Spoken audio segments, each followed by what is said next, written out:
아줌마입니다. 제가 아줌마라고 하면 다들 웃습니다. 그 나이면 할머니 아니냐고.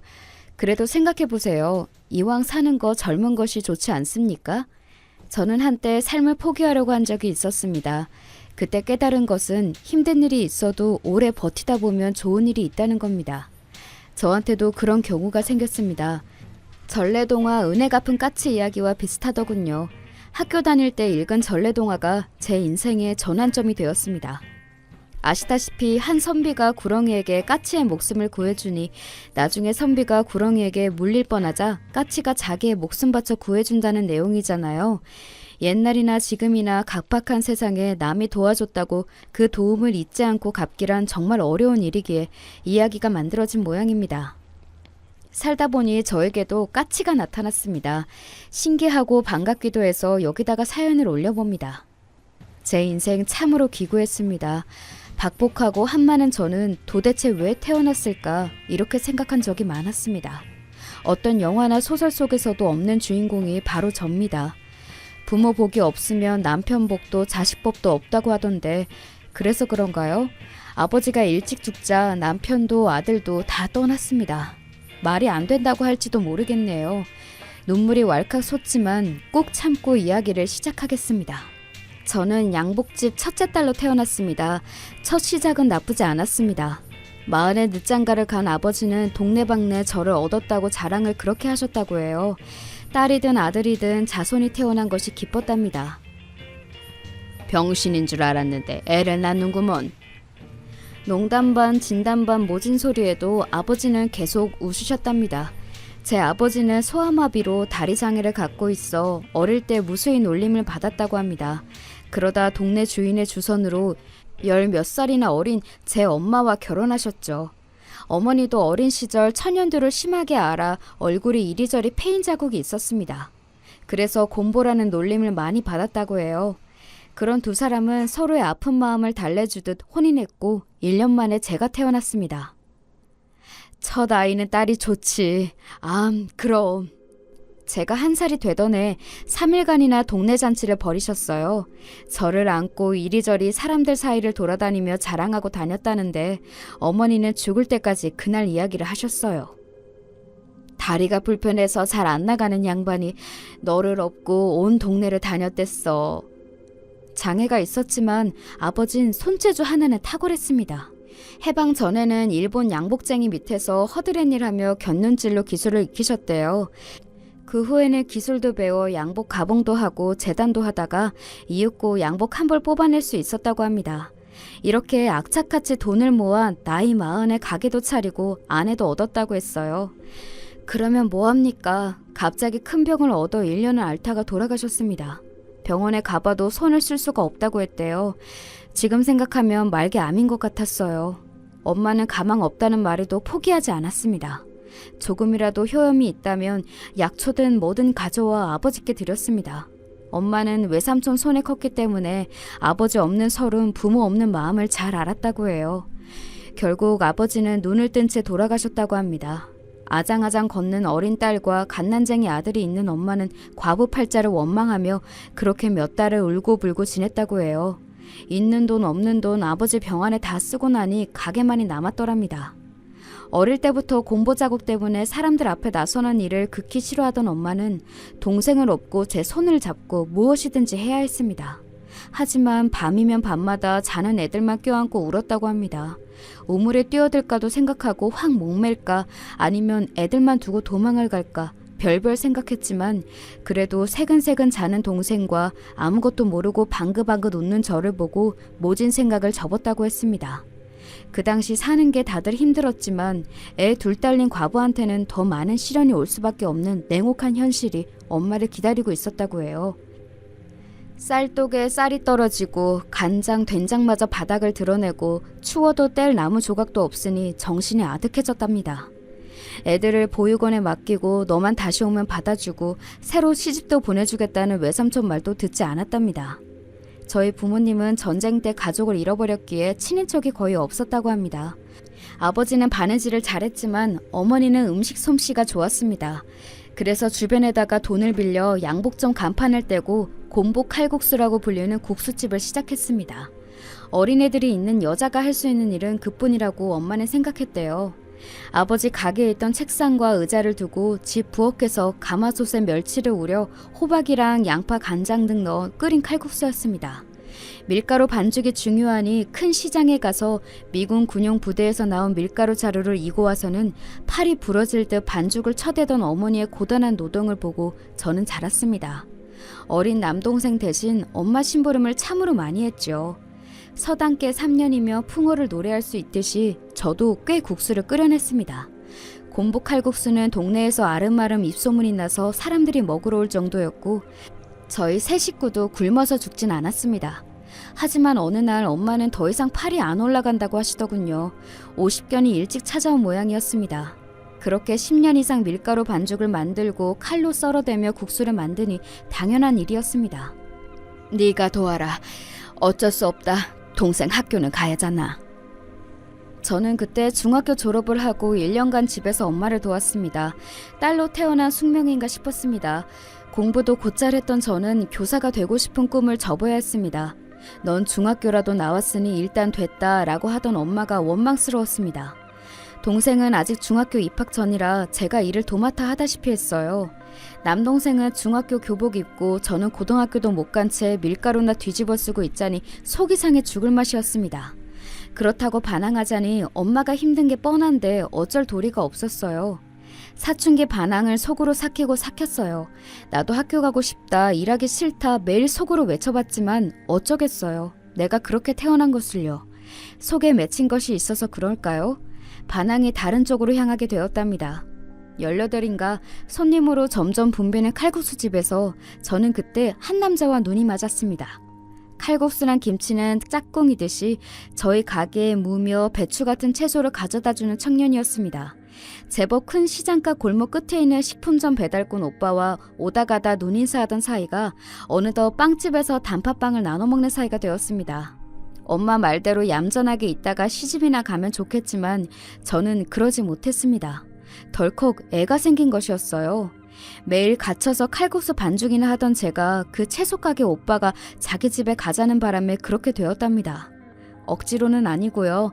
매일 퇴근길 단팥빵을 부끄러운 듯 내밀던 오빠가 좋기도 했지요. 그렇지만 임신이란요. 아버지 없이 크는 자식들 티끌 잡힐까 엄마가 늘 엄하게 대했는데 난리가 나도 이제 큰 난리가 날지 모른다는 두려움에 어린 나이에 무작정 숨겼어요. 처음에는 애가 들어선 줄 몰랐어요. 입덧은 심하지 않았는데 그렇게 질릴 수가 없었어요. 숨긴다고 숨겼지만 제 뒤태를 보고는 엄마가 임신인 것을 아셨어요. 애 아빠가 누구냐는 말에 저는 무작정 집을 나와 거리로 울면서 배회했어요. 금세 해가 지자 결국 집 근처로 돌아왔지만 엄마한테 맞아 죽을까봐 골목 끝에서 징징 울고 있었습니다. 얼른 들어와, 감기 들라. 망할년이라고 하면서 어머니가 저를 붙들고 울고불고 난리를 칠 줄 알았는데 애 놀란다며 아무 말씀도 안 하셨어요. 게다가 고기 반찬에 저녁까지 차려주시는 것이 아니겠어요? 그걸 먹다가 묻지도 않으셨는데 애 아빠는 채소 가게 배달하는 사람이라고 먼저 말이 나오더군요. 그 사람 시골에서 올라왔는데 방 한 칸 마련할 돈은 있대요. 이남 이녀 중 둘째고요. 배가 고프니 밥을 허겁지겁 먹으면서 애아빠에 대해 이야기했어요. 다 듣고 난 엄마는 아무 말 없이 장로 깊숙한 곳에서 봉투를 꺼내주셨어요. 고등학교 보내줄 등록금이었다며 제때 못 보내준 그것이 너무나 미안하다고 하셨어요. 그동안 동생만 다 해준다고 원망만 했던 자신이 부끄러워 고개를 들지 못했어요. 결국 밥상머리 앞에서 엄마랑 저는 부둥켜 안고 울었습니다. 아버지 돌아가시고 한 번도 울지 않았는데 그날따라 눈물이 그렇게 나오는 것이 아니겠어요. 결국 시도 못 올리고 혼인신고만 하고 그의 자취방에 들어갔습니다. 남편이라고 부르라 하니 어색하고 창피했어요. 처음에는 식장에서 간단하게 예식을 올리려고 했지만 제가 스트레스를 하도 받아 하혈하는 바람에 병원에 입원했습니다. 처음에는 임신이 그렇게 부끄럽고 창피했는데 아기가 막상 잘못된다고 하니 덜컥 겁이 났습니다. 병원에서는 유산될 위험이 있다며 안정을 취하라고 하더군요. 그래서 집에 가만히 누워만 있었습니다. 아기를 낳고 나서야 어머니가 사준 원피스를 입고 남편과 남편 가족, 저와 제 가족들이 만나 중국집에서 식사하는 것으로 결혼식을 대신했습니다. 아들을 낳았다고 시댁 식구들이 좋아하는 모습에 왠지 모르게 뿌듯했습니다. 한편으로는 엄마의 칼국수집을 누가 도와주나 걱정이 되긴 했습니다만 엄마는 알아서 하겠다며 아픈 팔에 침을 맞아가며 일을 하셨습니다.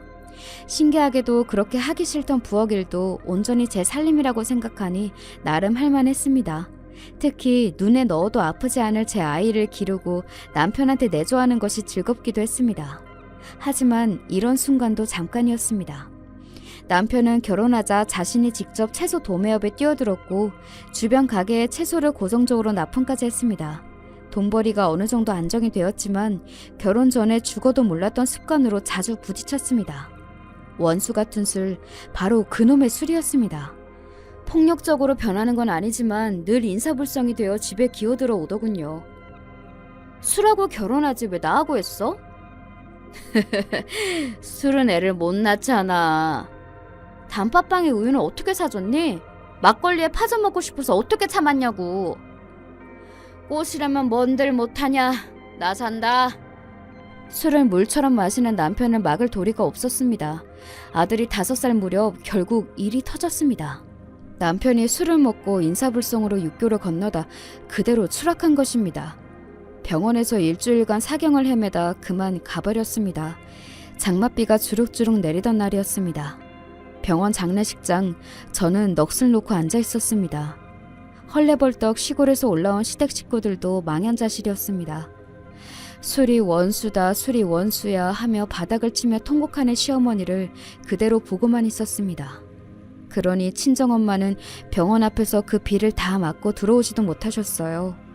이상하게도 남편의 죽음이 제 탓도 아니고 엄마 탓도 아닌데 뭔가 죄인이 되는 기분이 들었습니다. 장례를 다 마치고 집으로 돌아오자 딸이 엄마 팔자 닮으면 어쩌냐 하며 꺼이꺼이 울던 어머니. 저는 울음도 안 나왔습니다. 하지만 아빠가 사준 자동차 장난감을 가지고 놀다가 아들이 까무룩 잠이 든 모습에는 눈물이 왈칵 쏟아지더군요. 엄마도 이런 기분이었을까요? 그때부터 엄하고 무섭고 일만 시키던 친정엄마가 이해되기 시작했습니다. 그 후에 아들은 제 삶의 이유였습니다. 어머니가 저의 남매를 보고 살듯 저도 아들만 바라보고 또 바라보았습니다. 남편의 남긴 재산은 그리 많지 않았습니다.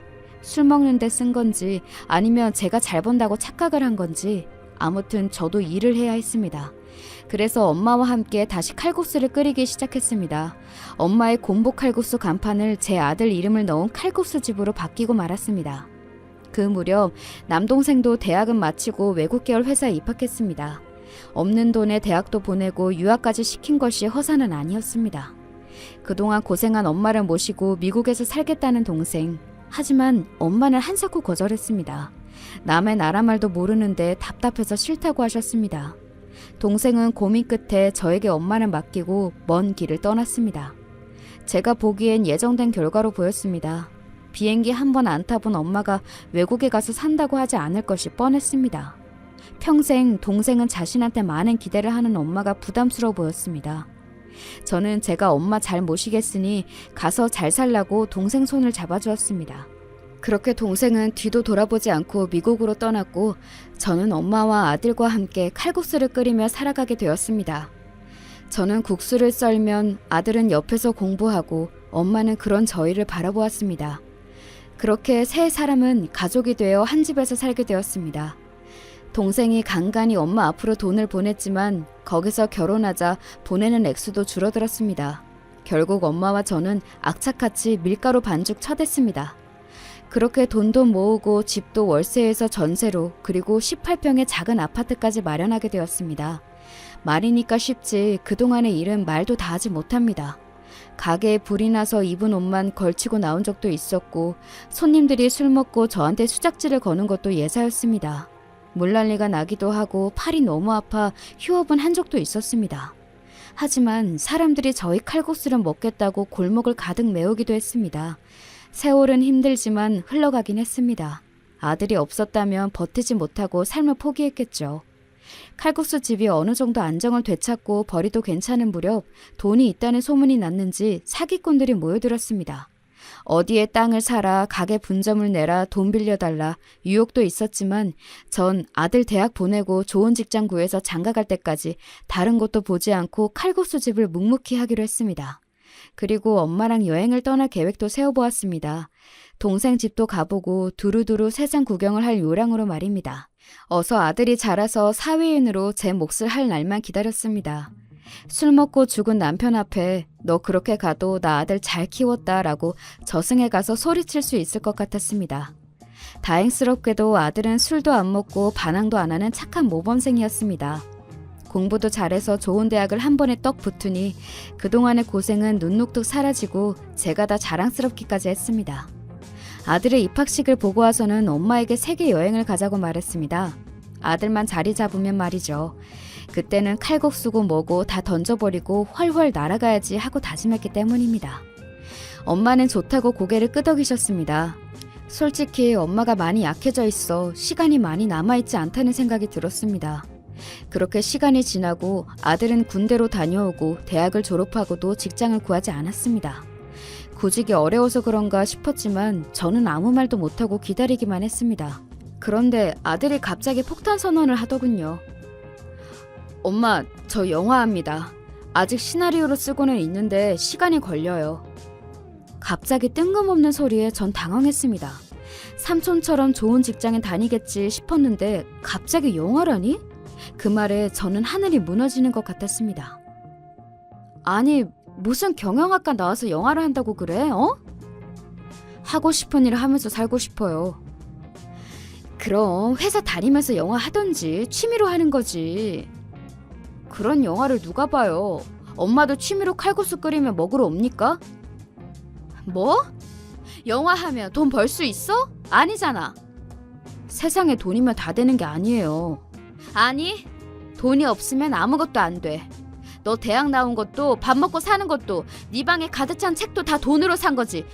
내가 알기론 영화도 돈으로 만드는 거 아니니? 그렇지만 저는 왜 사는 건지 모르겠어요. 영화라도 하면 글이라도 쓰면 제가 살아있는 것처럼 느껴져요. 제발 저를 믿어주세요. 쨍그랑 저는 아들의 말을 듣지 않고 탁자 위에 있는 물건을 집어던졌습니다. 벽에 부딪힌 컵은 산산조각이 났습니다. 제 마음처럼 말이죠. 다행히 다친 사람은 없지만 저는 그대로 걸어갔습니다. 발바닥에 박힌 유리 조각도 아프지 않더군요. 영화 보는 거 어릴 때부터 좋아하더니만 근데 그게 먹고는 살 수 있어? 저와 아들의 싸움을 말없이 보던 어머니가 입을 여셨습니다. 사는 게 바빠 아들이 무엇을 좋아하는지 알 턱이 없었습니다. 대화도 거의 못하는 날도 많았기 때문입니다. 생각해보니 아들은 유난히 영화를 좋아했습니다. 반에서 1등 했으니 극장에 다녀오겠다고 한 것도 그때 기억이 났습니다. 대학 때도 동아리 활동으로 영화를 만든다고 방학마다 쏘다닌 것도 저는 다 가볍게 즐기는 걸로만 알았는데 아니었더군요. 그날 이후 아들과 계속 대립하고 다투고 말았습니다. 심지어 대학도 저를 위해 다녔다고 하는 말에 기가 차서 말이 나오지 않았습니다. 아들은 영화를 배우고 싶었지만 제가 무서워 경영대를 나왔다고 했습니다. 너도 내가 무섭긴 했구나. 갑자기 그런 생각이 들었습니다. 아버지 없다고 괜히 엄하게 키웠나 후회도 했습니다. 고생을 죽도록 했는데 나 때문에 괴로웠다고 하니 억장이 무너지더군요. 나 팔 머리 위로 못 올려. 왜 그런 줄 알아? 너 같은 놈 키운다고 맨날 밀가루 반죽해서 그래. 그런 엄마한테 효도한다는 셈치고 직장 다니고 결혼하고 그러면 안 되냐고. 저는 아들에게 악다구니를 쳤습니다. 저런 새끼 낳자고 제가 그 고생하며 남편 여의고도 팔자도 안 고쳤나 싶었습니다. 아이고 내 팔자라며 울고 불고 아들에게 매달려도 꿈쩍도 하지 않았습니다. 영화하는 게 무슨 죽을 죄냐고요. 나한테는 죽을 죄야. 너 하나 키우자고 내가 칼국수를 얼마나 팔았는데 직장 다니고 결혼하고 남들 하는 것처럼 하고 살라니까. 영화도 잘 되면 돈도 벌고 다 한다니까. 그게 말이 쉽지. 다 되면 누구나 다 하겠지. 안 그래? 영화도 영화사에 취직할 수도 있고 결혼도 다 해요. 엄마가 잘 몰라서 그런 거라고. 암튼 전 하고 싶은 거 타고 살래요. 태어난 의미가 없잖아요. 숨막히게 남들처럼 살면 정말 지겹다고요. 살기 싫어 죽겠는데 그 영화 때문에 저 숨 쉬고 살아요. 뭐? 저는 결국 아들의 뺨을 갈겼습니다. 손을 안 대고 키운 자식이었습니다. 손댈 필요도 없었죠. 밥 먹은 그릇도 제 손을 씻고 양말도 속옷도 제 손을 빠는 놈이었습니다. 집안 청소는 물론 공부도 알아서 하고 질 나쁜 애들하고 어울려 놀지도 않더군요. 남편처럼 객사할까 술도 입에 대지 말라고 했습니다. 그 말도 잘 듣고 술도 담배도 안 하는 아이였습니다. 국수집에서 서빙도 배달도 묵묵히 하던 듬직한 아들, 남들이 저런 아들 하나만 있으면 좋겠다는 딱 그런 아들이었는데 숨이 막히다니요. 아들 하나 키우자고 먹고 싶은 거, 자고 싶은 거, 새 출발하고 싶은 거 다 참고 살았는데 고작 듣는 말이 이따위인가 싶었습니다. 게다가 태어난 의미라니? 너 낳으려고 10달 꼼짝없이 방 안에 누워있고 100일까지 밤에 잠 한 번 실컷 잔 적이 없었습니다. 그 후에는 불면 날아갈까 마음 졸이며 살았는데 그럼 나는 무슨 의미로 아들을 키운 걸까요? 아무튼 아들의 말이 칼이 되어 제 가슴에 박혔습니다. 그날로 아들은 짐을 싸더군요. 제가 갈린 뺨이 벌겋게 달아오른 채로 말이죠. 그래 나가버려. 숨이 막혀? 나는 숨 쉬고 싶어서 쉰 줄 알아? 너 때문에 내가 어떻게 살았는데 이래. 너 같은 놈한테 들인 돈 다 청구할 거야. 학비부터 먹고 싸고 입고 한 값 내가 다 받아낼 테니 알아서 해. 네, 다 드릴게요. 그럼 저 가도 되는 거죠? 하나만 아세요. 엄마도 엄마 인생 행복하게 사세요. 돈에 너무 연연하지 말고. 그래, 돈 없이 살 수 있나 보자 어디. 편히 사세요. 이제 벌만큼 벌었잖아요. 자유롭게 사세요. 저만 보지 말고요. 그렇게 아들은 집을 떠났습니다. 떠올려 보면 동생도 유학 갈 때 엄마랑 대립하던 모습이 떠올랐습니다. 그렇게 외국에서 공부하겠다며 반대를 무릅쓰고 비행기를 탔습니다.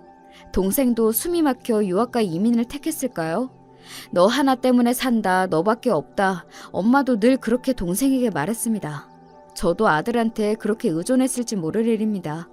제가 속을 끓이고 있으니 보다 못한 엄마가 아들에게 하고 싶은 것을 해주라고 막 야단을 치셨습니다.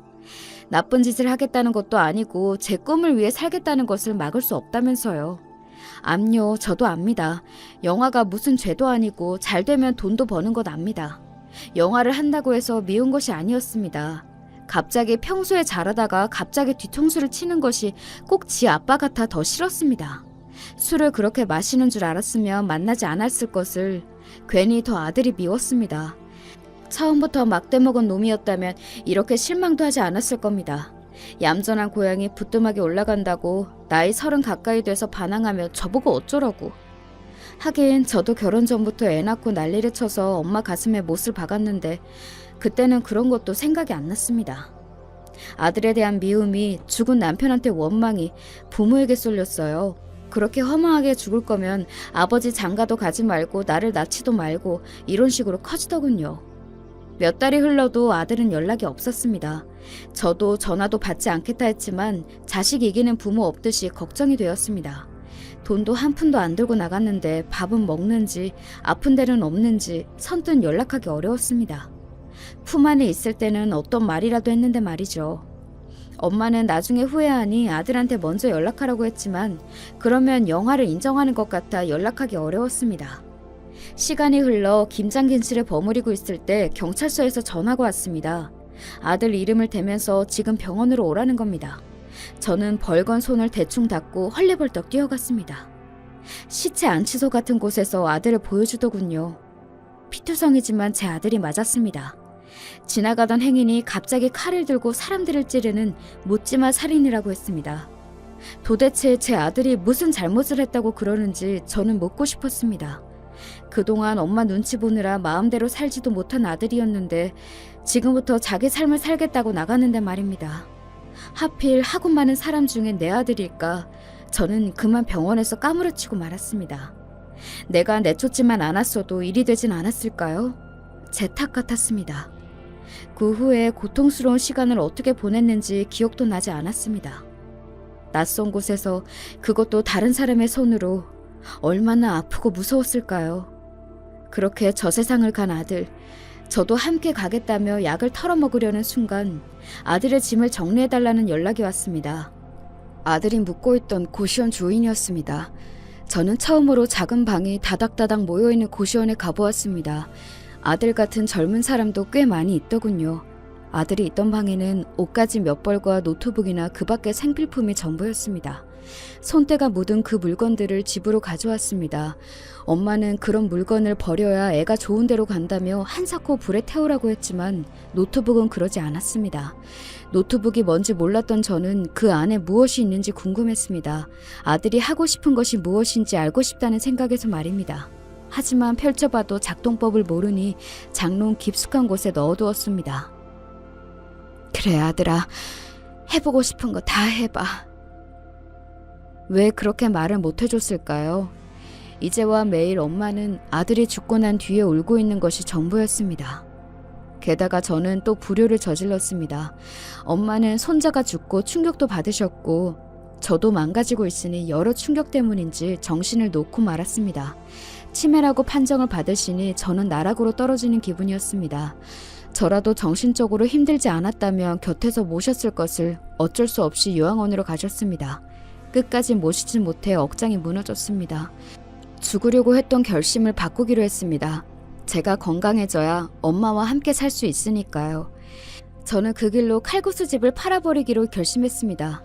심리 상태도 그랬지만 몸 상태도 말이 아니었습니다. 무엇보다 몸이 마음대로 움직이지 않았습니다. 심한 스트레스로 인해 관절염이 심해졌고 일상생활까지 힘들었습니다.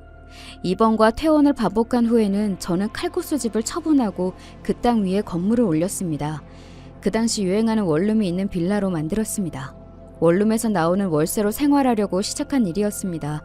가끔 정신이 돌아오는 엄마에게도 그 사실을 보고했고 허락도 받았습니다. 건물을 짓는 동안은 저는 마음을 다잡았습니다. 제가 죽으면 우리 엄마는 누가 모시나 싶었습니다. 정신을 차리고 엄마를 집으로 모셔오려고 건물 꼭대기에는 저희 모녀가 살 집도 장만했습니다. 저같이 모질게 엄마를 괴롭힌 딸도 없을 겁니다. 남편 죽어 아들까지 그리 가다니 그걸 지켜보는 엄마도 무척 힘이 드셨겠지요. 이내 건물은 완공이 되었습니다. 원룸텔이라는 이름의 작은 방 15개가 모여있는 건물이었습니다. 그리고 맨 꼭대기에는 제가 살 집을 마련했습니다. 칼국수 집에서 시작해 이렇게 일궈냈으니 장한 것일까요? 아들 결혼하면 집을 사주겠다며 알뜰살뜰 모은 돈도 합쳐 올린 건물이었습니다. 외식 한번 편하게 한 적이 없었고 극장 구경 아들하고 간 적도 없는데 허망했습니다. 그래도 불쌍한 친정엄마를 위해 마지막 힘을 내어보기로 했습니다. 살자고 마음을 먹었습니다. 비록 아들이 가도 말이죠. 제가 운영하는 원룸텔에는 아들 같은 젊은 사람들이나 직장인들이 많이 이용했습니다. 아들처럼 예술 작업을 하는 사람들도 있었고요. 대학교 근처라 사람들의 이용이 많았습니다. 진작 이런 건물을 얻어서 아들 작업실로 쓰게 하면 얼마나 좋을까 싶었습니다. 아들을 보낸 지 5년이 지났지만 겉으로 멀쩡해 보여도 마음은 그렇지 않았습니다. 아들이 보고 싶었습니다. 그래서 밖으로 나갔습니다. 엄마를 모시고 와서 함께 맛있는 것도 먹고 좋은 구경도 했습니다. 해외여행은 아직 무리라 근교에만 갔다 와도 엄마의 상태가 많이 호전되셨습니다. 저는 원룸의 월세를 다른 곳보다 저렴하게 책정했습니다. 그 대신 월세 주는 날짜를 정확히 지키라고 통보했죠. 돈이 다는 아니지만 제가 후원하던 보육원도 있었고 독거노인을 돌보는 시설에도 돈을 보냈기 때문입니다. 다들 제 날짜에 어김없이 돈을 주긴 했습니다만 한 번은 월세도 밀린 경우가 있었는데 보증금도 거의 바닥이 드러난 세입자였습니다. 몇 개월 동안 연락도 되지 않아 어쩔 수 없이 현관문을 따고 들어갔는데 방 가득 쓰레기가 쌓였지 뭡니까? 그동안 건물에서 냄새가 난다고 민원이 들어왔는데 여기인지 몰랐습니다. 얌전하게 생긴 여대생이 쓰던 방이라 문제가 없다고 생각했거든요. 아무튼 생활 쓰레기를 치우는데도 100만 원이나 들었습니다. 단순히 돈이 문제가 아니고 사람과 사람에 간의 신의가 문제였습니다.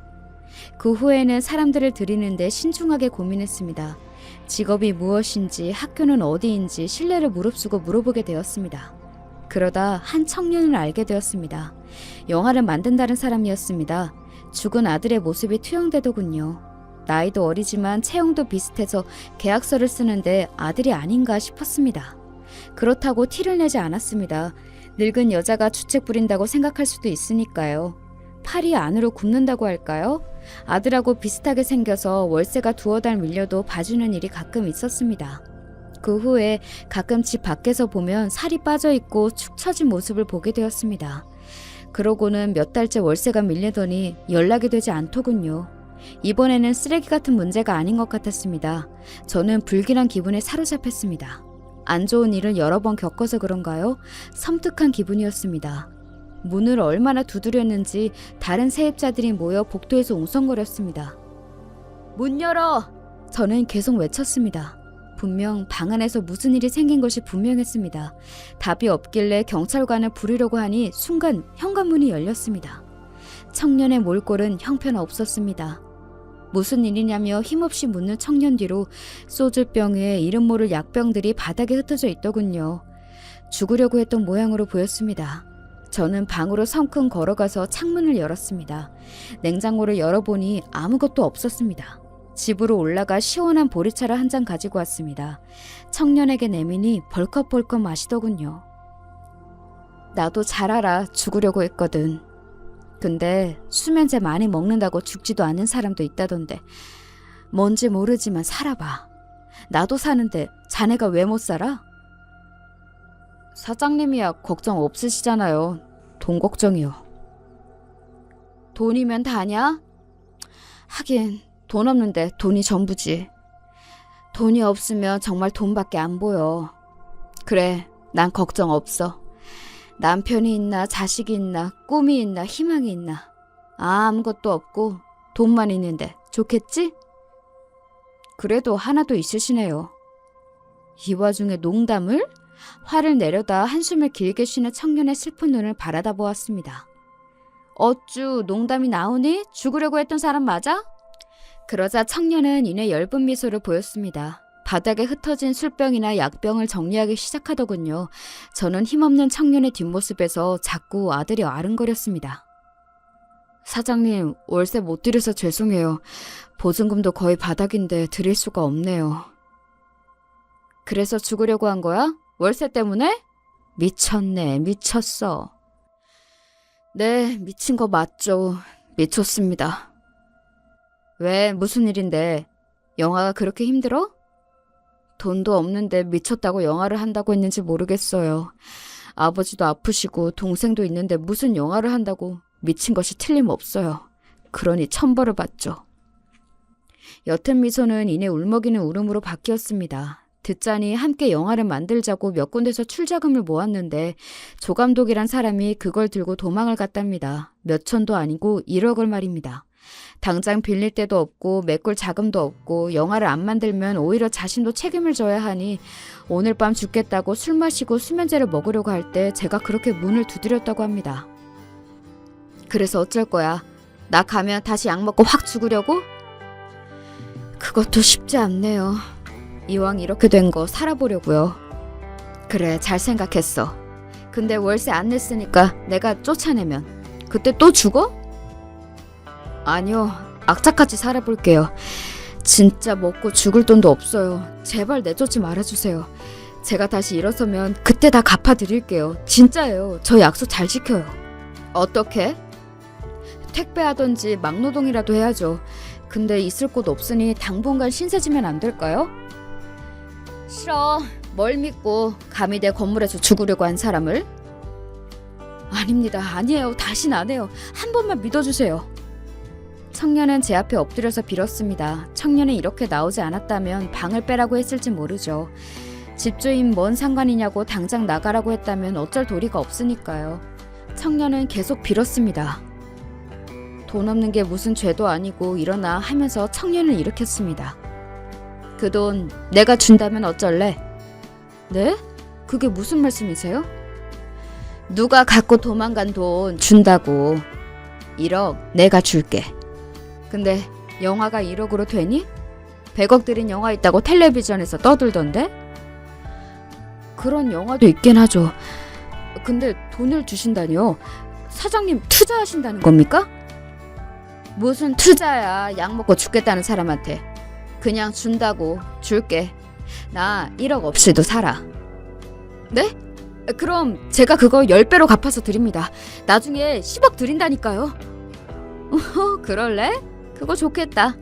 10배로 꼭 갚아라. 응? 그렇게 엎드려 오는 청년의 모습에서 아들이 겹쳤습니다. 지금도 어디서 그렇게 울고 있는 것만 같았거든요.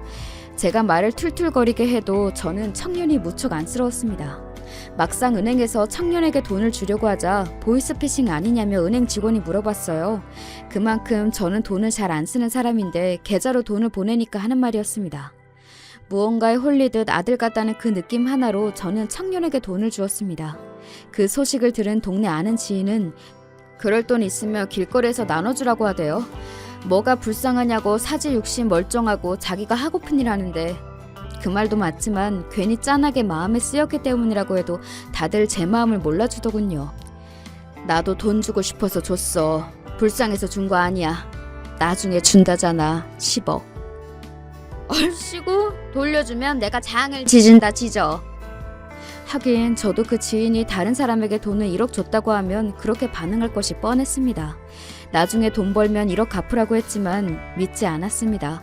아들한테 못해준 부분을 해준 것뿐이었습니다. 그날 이후 청년은 좀 더 활기찬 모습이었습니다.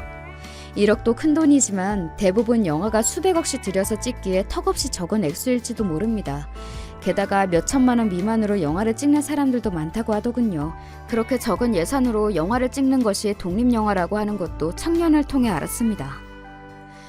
근데 영화 찍는데 뭔 돈이 그렇게 들어? 필름값이야? 요새는 디지털로 찍어서 필름으로 안 해요. 영화는 말이죠. 많은 사람이 모여 만드는 거예요. 그러니까 돈이 들죠. 글을 쓰는 사람부터 연기자, 보조스태, 촬영기사 등등 작은 영화도 수십 명이 필요한 그것이 영화예요. 인건비부터 진짜 소품까지 다 준비해야 해요. 찍는 장소도 다 돈을 내고 빌리는 거예요. 듣고 보니 다 맞는 말이었습니다. 어떤 감독은 세트 비용이 없어 자기 집을 촬영했고 심지어 자기 집 전세금까지 빼서 영화를 완성했다고 하더군요. 나중에는 집도 절도 없는 신세가 되기도 한다고. 근데 뭐 그렇게 영화를 만들려고 해? 모르겠어요. 그냥 영화를 해야 제가 살 수 있어요. 진짜 영화 아니면 그 무엇도 만족이 안 돼요. 딱 죽을 것만 같다니까요. 우리 아들도 그래서 영화를 했던 걸까요?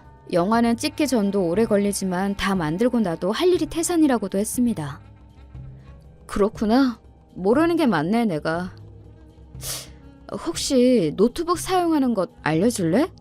촬영 준비 중인 청년을 졸라서 노트북 사용까지 배웠습니다. 아들의 노트북을 열어보고 싶었거든요. 다행히 노트북 안에 어떤 내용들이 들어있는지 볼 수가 있었습니다. 그 안에는 아들이 작업한 시나리오라는 파일이 있었습니다. 쉽게 말하면 드라마 대본처럼 적혀있는 글이었습니다. 무슨 이야기인지 확실하게 모르지만 중년 여자가 주인공으로 나오는 영화였습니다. 제가 읽은 바로는 그 주인공이 딸을 잃고 곰국을 끌어대는 이야기였습니다. 중년 여자의 인생이 마치 저와 비슷했습니다. 제 이야기를 영화로 만들고 싶었을까요? 중간에 끊기는 통에 알 수가 없었습니다만 마치 주인공이 저와 같다는 느낌을 받았습니다. 그렇게 하고 싶은 게 고작 내 이야기라니 갑자기 눈물이 핑 돌았습니다. 청년을 통해 이렇게 아들을 한층 더 이해할 수가 있게 되었습니다. 하지만 저를 보는 동네 사람들의 시선은 그렇지 않았나 봅니다. 순진해서 어린 놈한테 당한 늙은 여자가 되고 말았습니다. 월세가 1년 이상 밀리고 돈 1억 주고 잘한다. 사기꾼한테 당했네. 아니야, 영화 촬영이 무기한 연기되었대. 그럼 1억 원어치를 찍던지. 다음 달에 들어간대 촬영. 왜 그래? 자기 돈이야? 그게 아니라 사기를 당했는데 안 당했다고 말하니까 그렇지. 놔도 사기를 당해도 내가 당해요. 어린 놈이 꼬시기라도 했어? 왜? 같이 살재? 뭐라고? 미쳤나봐. 아들 같은데. 동네방네 소문 파다해. 어린애랑 그렇고 그런 사이 아니냐고. 됐어. 다신 그런 소리 하지 마. 그때부터 저는 동네 부동산이나 목욕탕도 가는 게 꺼려졌습니다. 가깝다고 생각하고 이야기했는데 그런 식으로 소문이 날지 몰랐습니다. 지방에서 찍는 영화라 당분간 서울에 오지 않는다는 청년은 방을 뺄 테니 월세를 놓으라 하더군요. 아마 소문을 들은 모양이었습니다. 잠깐, 아들 노트북 가져가. 혹시 알아? 거기 영감이 있을지? 뮤즈인가? 아이디어 같은 거라도 생길 수도 있잖아. 사장님 뮤즈도 아세요? 자네 덕분에 히치콕도 알고 에필로그가 뭔지도 안다니까. 르미에르 형제도 알고.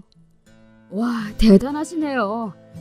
영국 태생 미국 영화 감독인 히치콕도 알게 되고 필름 영화를 처음 만든 르미에르 형제도 뭔지 알고 영화 끝에 덧붙이는 말처럼 장면이 나오는 에필로그도 공부했습니다. 모두 청년 덕분이었습니다. 아들이 좋아했던 영화를 한 번도 같이 못 본 것이 후회스러웠습니다. 청년과 이야기하듯 아들과 영화에 관련된 대화를 나누었다면 얼마나 좋았을까 싶었습니다. 노트북 가져가. 그 안에서 도움이 되는 것 있으면 우리 아들 이름도 영화 마지막 자막처럼 올라가는 거기에 넣어줘. 엔딩 크레딧에다가요? 그래, 엔딩 거기다가. 애가 영화를 하고 싶다고 하던데 끝내 못했어. 청년은 잠깐 갔다 온다는 말을 남기고 돌아오지 않았습니다. 나름 모진 풍파를 겪고 나니 만남이 있으면 헤어짐이 온다는 것을 직감적으로 알게 되었습니다. 청년도 그렇게 제 곁을 떠났습니다. 돈 1억을 줬지만 이상하게 마음이 홀가분했습니다. 청년을 통해 아들을 조금 이해했으니 그걸로 됐다고 생각했습니다. 청년에게 도움을 주고 제 인생은 평온하게 흘러갔습니다. 몸은 좋아졌기에 저는 다시 칼국수집을 오픈했습니다. 배운 게 도둑질이라고 할 줄 아는 게 그것밖에 없더군요. 하지만 평화도 오래가지 못했습니다. 엄마는 간밤에 잘 주무시다가 아침에 눈을 못 뜨셨습니다. 함께 동생이 사는 곳도 가보고 여행도 가려고 했는데 너무 늦어버렸던 모양입니다. 엄마가 그렇게 허망하게 가셨습니다.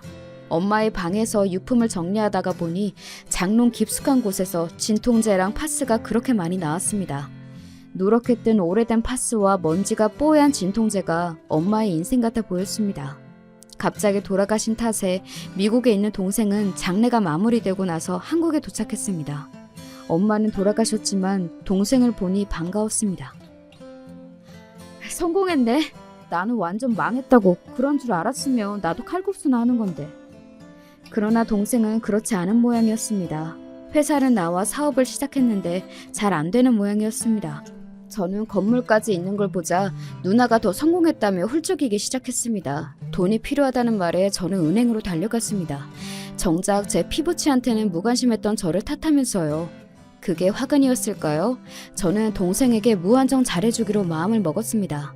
외롭기도 했거든요. 동생은 몇 달 동안 한국에 머물면서 머리를 식히겠다고 했습니다. 바닷가로 여행도 가자고 하고 옷 한 벌, 음식 대접 한 번 못했다고 백화점에서 고급 의류에 일식 요리까지 사주더라고요. 저는 그게 나름 누나에 대한 예우라고 생각했는데 돈을 빼내려는 감언이설이었죠. 한국에 머물면서 제 이름으로 주변에 돈도 빌리고 명의도용까지 하면서 대출까지 받았습니다. 동생이 필요한 서류라며 사인을 해달라고 했는데 저는 아무 생각 없이 서명했습니다. 지금까지 남에게 사기를 당하지 않으려고 아등바등 살았지만 정작 동생이 정에 호소하며 도와달라고 하는 것에는 어쩔 도리가 없었습니다. 누나 하면서 살갑게 굴면서 하여간 나쁜 짓은 다 하고 갔습니다. 동생이 어느 날 감쪽같이 출국한 후에 알았습니다. 저를 위해서 고등학교도 못 간 누나를 이렇게 망가뜨릴 수가 있나 싶었습니다. 사기꾼은 바로 동생이었다는 사실에 저는 가슴이 무너졌습니다. 도대체 저는 몇 번이나 무너져야 하는 걸까요? 이제 남는 것은 정말 아무것도 없었습니다. 부모도 형제도 남편이고 자식이고 이제는 돈까지 없었습니다. 이상하게 웃음이 나오더라고요. 미친 사람처럼요. 건물은 차압이 들어오고 당장 길바닥에 나앉게 생겼는데 드는 생각은 엄마가 이 꼴을 보지 않아서 다행이라는 생각이었습니다. 이제는 죽어야 하나 싶은 순간이었습니다. 저는 동네 사람들의 주선으로 어느 식당에서 참모로 일하게 되었습니다. 그 식당으로 동네 사람들이 모이게 되면 저를 보고 꼭 한마디씩 했습니다. 거봐, 모르는 놈한테 1억을 주더니 이제는 아는 동생한테 홀랑 털어먹히고. 아휴, 사람이 순진해서 그래.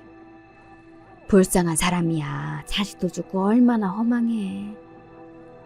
그 청년 유명해졌던데 안 오는 거 봐. 유명해졌어? 네, 외국에 가서 상도 탔대요. 그리고 영화 관객도 많이 들고 또 영화 찍던데. 거봐, 그놈이 돈만 가져가고 이 싹 다 들 줄 알았어 내가. 저는 동네에서 저를 상대로 이 말 저 말 하는 것까지 알고 있었습니다. 그래도 그 동네를 떠날 수가 없었습니다. 어디서 살아야 할지 막막하기 때문입니다. 그 청년이 잘 되고 있다는 뉴스를 접할 수가 있었습니다. 그러나 저를 찾아오지는 않더군요. 그래도 전 원망하지 않았습니다. 잘 되길 마음속으로 빌었거든요. 그날따라 식당에는 손님이 없었습니다. 사장일 때는 몰랐는데 종업원이 되니 이럴 때가 가장 불편했습니다. 차라리 손님이라도 많으면 몸은 힘들어도 마음은 편하고 시간도 잘 가는데 말이죠. 손님이 계속 없으면 혹시 저를 자르지 않을까 두려운 마음도 있었습니다. 그때 가게 안으로 반가운 얼굴이 보였습니다. 몇 년이 지나도 단번에 알아보았습니다. 바로 청년이었습니다. 저를 찾아 헤매다가 이곳까지 왔다고 했습니다. 아이고 반갑네. 잘 되고 있다고 신문이나 방송에서 봤어. 죄송해요. 진작 찾아와야 하는데 바빴습니다. 아니야. 나도 뭐 일이 많았어. 그나저나 무슨 일이야? 밥 먹으러 왔어? 은혜를 갚아야죠. 은혜? 10억 드려야죠. 뭐? 저 그때 1억 아니었으면 지금 살아있지도 못하고 영화도 완성이 아니잖아요. 식당 앞으로 동네 사람들이 하나둘 모였습니다. 그렇게 은혜 갚는 장면이 동네방네 퍼져나갔습니다. 저는 하루아침에 10억이 생겨버렸습니다. 저는 가슴 깊은 곳에서 아릿하게 눈물이 올라왔습니다. 아무도 내 마음을 몰라준다고 생각했는데 내 정성을 인정해주는 사람이 있었구나 싶어서 마음이 찡해졌습니다. 비록 피로 연결된 사이가 아니지만 제 마음을 이해해주니 고마웠습니다. 진짜 갚네. 대단하다. 1억이 10억이 되는 게 말이나 돼? 장을 지진다며? 장 지진다고 떠들었잖아. 내가 그랬나? 아우 까짓 지질게. 가져와. 좋은 일 생겼는데 못할 짓이 뭐 있나? 동네 사람들은 한바탕 웃었습니다. 청년은 10억이 찍힌 통장을 나한테 내밀었습니다. 다들 박수치고 기뻐해 주더군요. 돈이 좋아서라기보다 아직 세상에 살만하다는 증거라서 좋아한 것이 아닐까요? 그게 끝이 아니에요. 저 있죠? 노트북에 있는 아드님 시나리오로 단편 영화도 만들었어요. 같이 보러 가세요. 저는 청년과 다음날 극장에 갔습니다. 아들이 써놓은 대로 찍은 영화였습니다. 영화가 시작하자 감독 이름 다음으로 작가 이름에 내 아들이 떡하니 쓰여 있더라고요. 내용은 무슨 말인지 몰라도 아들의 최치가 느껴지는 것 같았습니다. 그리고도 엔딩 크레딧이 올라갈 때 아들 이름이 또 보였습니다. 아들이 하고 싶다고 했을 때 해줬으면 얼마나 좋았을까요? 평생 한이었는데 조금이나마 풀린 것 같았습니다. 고마워. 아들이 좋아하겠지? 그랬으면 좋겠네요. 근데 몇 년 안에 이렇게 큰 돈을 벌었어. 영화 이렇게 잘 나가는 거니? 그럼요. 이제 또 영화 하는데 그 돈 투자 안 하실래요? 이번에는 100억으로 돌려드릴게요. 그러면 그렇지. 몇 년 만에 10억을 벌었다고 하길래. 번 것은 맞아요. 관객이 많이 들어왔거든요. 청년의 도움으로 전 다시 칼국수집을 열었습니다. 10억 다 받기에는 그래서 제가 준 1억하고 2년 동안 월세 밀린 것만 다시 받았습니다. 저의 은혜는 그 10억이 아니었습니다. 이렇게 다시 살 수 있게 도와준 것이 저에게는 은혜이기 때문입니다. 한사코 안 받겠다고 하니 청년은 앞으로 계속 10년 동안 1억씩 가져오겠다고 하더군요. 10년이나 저를 찾아주는 것도 나쁘지 않다는 생각이 들었습니다. 나머지 9억으로 다시 영화를 만든다는 청년의 얼굴에는 생기가 돌았습니다. 그걸 보는 저도 덩달아 기뻤습니다. 사람은 그렇더라고요. 내 가치를 알아주는 것도 고마운 일입니다. 제 이야기를 들어주셔서 감사해요. 여러분들도 인생에서 까칠을 만나길 희망합니다.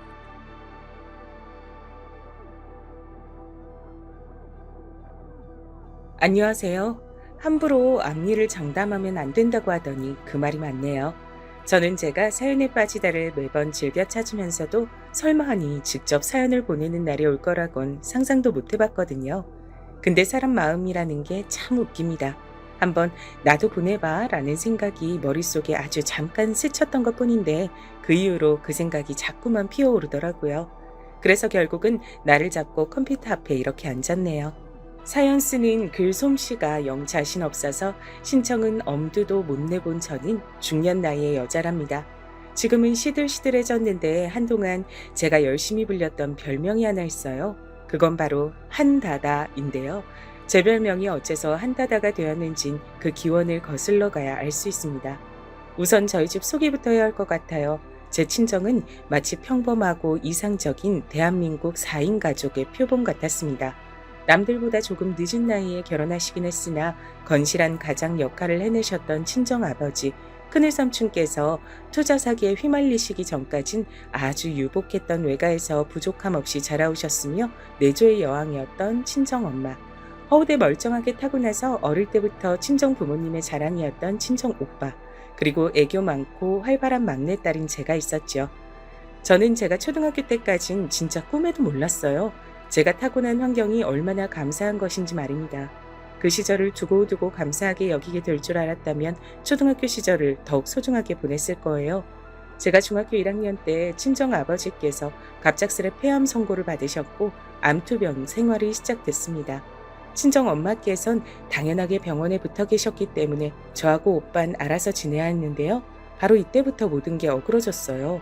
당시 고등학교 1학년이었던 오빤 쓸데없이 이성교제에 눈을 뜨고 있었던 데다 설상가상으로 노는 걸 좋아하는 친구들과 가까워지고 있었는데 그때 하필 부모님께서 병원 생활을 하시게 됐던 거예요.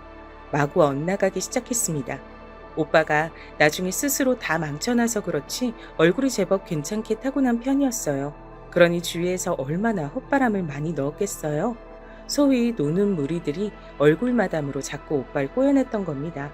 오빤 노는 재미를 알아버렸고 이 여자친구 저 여자친구를 갈아타가며 신명나게 놀았어요. 오빠, 대체 어젠 집에 왜 안 들어왔어? 자꾸 이러면 엄마한테 다 이럴 거야. 엄마 속상하고 힘들어할까봐 내가 일부러 입 다물고 있는 건데 오빠는 왜 그런 것도 몰라줘? 그러고도 오빠가 우리 집 장남이야? 그리고 그 가죽 잠바 뭔데? 어디서 난 거야? 네가 상관할 바 아니잖아. 내가 집에 들어오든 말든 넌 신경 쓰지 마. 중학생은 몰라도 되는 고등학생 어른들의 세계가 있다. 미친 거 아니야? 하나도 안 멋있거든? 그리고 내가 왜 상관할 바가 아니야.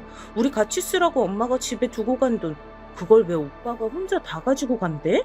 같이 써야 되는 돈이잖아. 빨리 내 거 내놔, 이 도둑놈아. 도둑놈이라니. 너 말 조심해라. 그렇게 쌓아나온 여잔 남자들이 대체로 안 좋아하거든. 새겨들어. 돈 주기 싫어서 말 돌리는 거 내가 모를 줄 알고? 도둑놈아, 내 돈 내놔. 안 내놓으면 엄마한테 다 이러고 오빠 그 가죽 잠바 내가 다 찢어버릴 거야. 너는 애가 왜 이렇게 드세냐? 무서워서 집에 오질 못하겠네. 내가 도둑놈이긴 하지. 여러 여자 마음을 훔치는 도둑. 그럼 난 도둑질을 해야 해서 오늘도 바쁘거든? 그럼 이만 나가볼게. 내가 먹은 거 설거지는 네가 좀 해줘라. 난 그런 거 하면 안 되는 남자라서.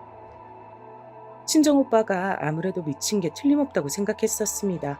대체 누가 우리 집 장남의 허파에 헛바람을 저토록 가득 넣어놓은 건지 범인을 안다면 가만히 안 둘 거라고 제가 속으로 그렇게 생각하며 주먹을 쥐었을 정도였죠. 지독한 허세에 빠진 오빠의 작태를 저는 결국 부모님께 고하는 수밖에 없었어요. 오빠가 제 몫의 용돈도 다 훔쳐가는 것도 모자라 제 친구들이 생일 선물이라고 십시일반으로 돈을 모아서 저에게 주었던 소중한 나이키 가방과 신발 세트를 어느 날 저 몰래 훔쳐가서 자기 여자친구한테 줬고요. 중학교 입학 선물로 친척 어른들께서 주셨던 손목시계는 누구한테 팔았는지 몰라도 하여간 나중에 알고 보니까 팔았더라고요. 제 머리끈, 목걸이 이런 것들도 다 몰래 가져다가 학교의 여학생들에게 500원, 1000원씩 받고 팔았습니다. 전 부모님께서 얼마나 힘들게 병원 생활하고 계신지 아시니까 걱정 안 끼치고 싶어서 묵묵히 견뎠는데 더 이상 좌시할 수 없을 지경이 됐었죠. 그래서 병원에 수건과 양말을 챙겨서 갔던 날 오빠의 미친 상태를 실토하고 말았습니다. 친정 엄마께만 말씀드린 건데 엄마의 심상치 않아진 낯을 확인한 친정 아빠께선 무슨 일인지 너무 궁금해하셔서 진실이 다 퍼지게 됐던 건데요. 두 분은 믿을 수 없어 하셨습니다. 특히 엄마께서 이마를 짚으며 현실을 부정하셨어요. 우리 집안 자랑이 그럴 리가 없어. 우리 아들이 얼마나 효자인데 입시 공부하느라 매일 여념이 없다고 분명 나한테 그랬건만 전부 다 거짓말이었다고? 문제집 살 게 엄청 많다 그랬는데 그것도 전부 가짜였어? 아니야, 설마 그렇게까지 했을 리는 없지. 우리 효자 아들이 부모 가슴에 대못을 박을 리가 없어. 친정엄마께서는 진정 당신의 아들을 다 안다고 생각했습니다. 그러니 까맣게 모르고 있었던 면모 따위 당신의 아들에겐 없다고 여기셨어요. 제가 쏟아낸 그간의 오빠의 모든 행각을 들으시고도 아연 실색하시며 반쯤은 못 믿으셨던 거예요. 아버지께선 반면 오빠가 그렇게까지 엇나갔다는 게 어느 정도 믿어진다고 하시면서 잠깐의 방황일 거라고 보셨어요. 그간 너무 착한 아들로 살아왔기 때문에 잠깐 엇나간 것이라고 하셨습니다. 그때 두 분의 반응을 보면서 전 왠지 서운했던 듯 싶어요. 두 분 다 저를 향해 너는 괜찮았니? 마음고생 심했지? 이렇게 물어주지 않으셨거든요. 몇 달씩이나 혼자 사귀며 지내온 절 칭찬해 주지도 않으셨고요. 그간 집안일도 병원을 열심히 오가는 것도 아버지께 틈틈이 편지를 써드리는 것도 다 제가 했는데요. 그래서 무척 서운했지만 한편으론 두 분의 바람대로 오빠가 일시적으로 헛짓거리를 하는 것이길 바랬습니다. 부모님께서 워낙 자랑스레 여겨온 자식이 저희 집안 장남이었으니까요. 두 분이 실망하시고 무너져 내리는 걸 보기 싫었죠. 오빠는 객관적으로 저보다 외모를 아주 잘 타고난 인물이었기에 가만히 있어도 대체로 상대방이 먼저 다가와서 친구 없이 살 이유가 없었습니다. 세상에 불만이라는 걸 품을 수가 없던 입장이었고요. 미친 방황이 끝나길 기다렸죠. 하지만 그 언젠가 가수 조성모가 본인의 최고 히트곡에서 내 속에 내가 너무도 많아 라고 했던가요? 그거 아주 명가사였어요. 오빠의 속엔 너무 많은 모습들이 숨겨져 있었던 겁니다.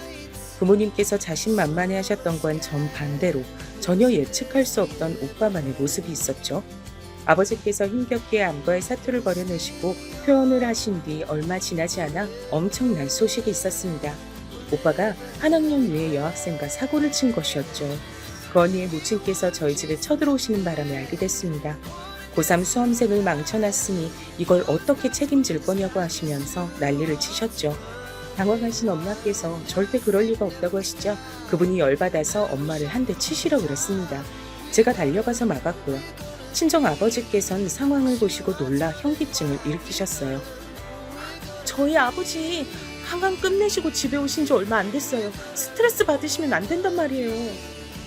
그러자 그분이 화들짝 놀라시며 환자를 괴롭힐 생각은 없었다고 하시더니 허겁지겁 떠나셨는데 어떻게 책임질 건지 준비해서 먼저 연락달라는 말씀을 마지막으로 남기셨습니다. 그때가 주말 오전이었고 오빠는 공부하러 독서실에 가 있었죠. 연정아, 너 얼른 독서실 가서 네 오빠 데리고 와라. 독서실에 없으면요? 거짓말을 한 걸 수도 있어요. 독서실 새로 끊은 지 일주일밖에 안 됐는데 어떻게 거짓말이겠어. 잘 다니고 있겠지. 빨리 가서 데리고 와. 집에 큰일 났다 그래. 하지만 제가 옆 동네 독서실까지 가봤지만 오빠는 없었어요. 거기 사장님께 여쭤봤는데 오빠는 애초에 거기 등록도 안 했다 그랬습니다. 등록 명단에 이름도 없었어요. 전 집에 와서 사실을 고했고 아버지보다 엄마께서 먼저 쓰러지셨습니다. 눈앞이 핑 돈다고 하시며 자리에 드러누셨어요. 초상집을 만들어 놓고서 오빠는 늦은 밤에나 들어왔고요. 아버지께서 눈물의 귓방맹이를 날리셨고 부엌 가위로 오빠의 머리칼을 자르셨습니다. 아버지, 듬성듬성 자르신 건 너무하잖아요.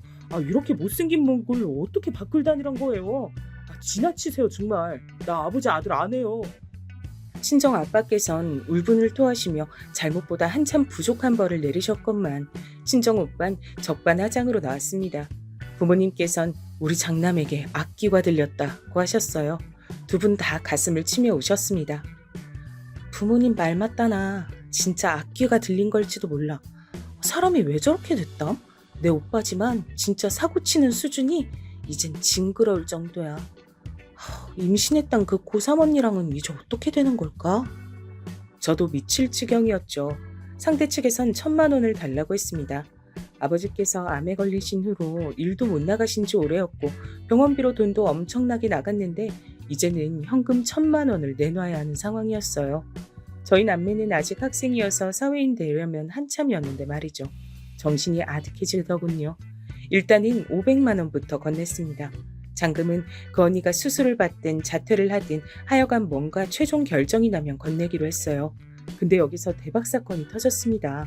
그 언니가 오빠의 여자친구가 아니었던 거예요. 여자친구는 근처 학교의 동갑내기였어요. 그리고 오빠가 이런 일이 벌어졌다고 실토를 하자 그 여자친구가 열받아서 고3 언니를 찾아갔던 겁니다. 야, 늙다리, 네가 내 남자친구 꼬셨냐? 뭐? 늙다리? 나랑 1살 차이면서 나보고 늙다리라니? 말하는 싸가지가 장난 없네. 너 어디 한번 늙다리한테 죽어볼래? 이 내용은 그 여자친구가 오빠한테 무용담으로 알려준 거였고요.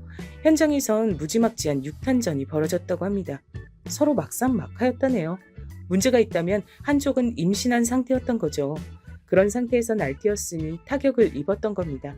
고3 언니는 이튿날 극심한 복통으로 응급실에 실려갔고 유산 판정을 받았습니다. 세상에, 이럴 수가. 난 행운의 사나이가 아닐까? 이야, 500만 원 굳었다. 아버지, 그럼 대신 500만 원 나 주시면 안 될까쇼? 친정오빠가 그렇게 말했을 때 아버지께선 바리깡을 드셨어요. 그리고 오빠를 대머리로 만드셨습니다. 대머리가 된 오빠 장본인보다 엄마께서 더 상심이 크셨어요. 잘난 아들이 듬성듬성 머리를 하고 다녔던 것도 속상해 죽겠는데 이젠 대머리가 웬 말이냐고 하시면서 알아누우셨습니다. 전 그런 엄마의 기분을 살피면서 아버지의 비위를 살살 맞추면서 오빠를 감시해가면서 아주 힘든 나날을 보내야 했죠. 그러는 동안에 집안일은 제가 다 했는데 어느 순간부터 이게 너무 당연해졌더라고요. 전 아직 중학생이었는데 온 식구의 끼니를 제가 챙기고 있었어요. 자리가 사람을 만든다는 표현은 안 좋은 의미로도 쓰일 수 있더라고요. 전 어느새 모든 걸 다 도맡아서 하는 희생하며 사는 자식이 되어 있었습니다. 사고만 치는 오빠를 두고도 부모님께선 앞귀 들린 것만 사라지면 괜찮아질 거다 이런 소리나 하고 계셨고요. 자꾸만 기대를 못 버리셨죠. 똘망똘망하게 귀여웠던 오빠의 어린 시절만 자꾸만 추억하셨습니다. 그런 부모님을 계속해서 배반한 오빠가 정녕 대단한 인물입니다. 대머리가 된 오빤 고3 수험 생활을 어거지로 책상 앞에 버티며 보냈지만 간신히 그나마 이름난 전문대에 합격을 하자마자 또 고삐가 풀려버렸어요. 아르바이트 한 개도 안 하는 주제에 오만 술자리를 다 나갔고요. 여자친구를 한 번에 2명씩 사귀었습니다. 성적은 개판이었죠. 결국 아버지께서 또 오빠의 머리를 밀어버리셨어요. 술에 떡이 돼서 자고 있던 오빤 일어나서 대머리가 된 자신을 보며 절규했고 얼마 후 입대를 했습니다. 군대만 다녀오면 사람 돼 있을 거야. 군대에서 악기가 퇴치되겠지? 그럼 네 오빠도 아버지하고 이제 화해하고 잘 지내지 않겠니? 우리 집안 장남 노릇을 든든히 해줄 거야.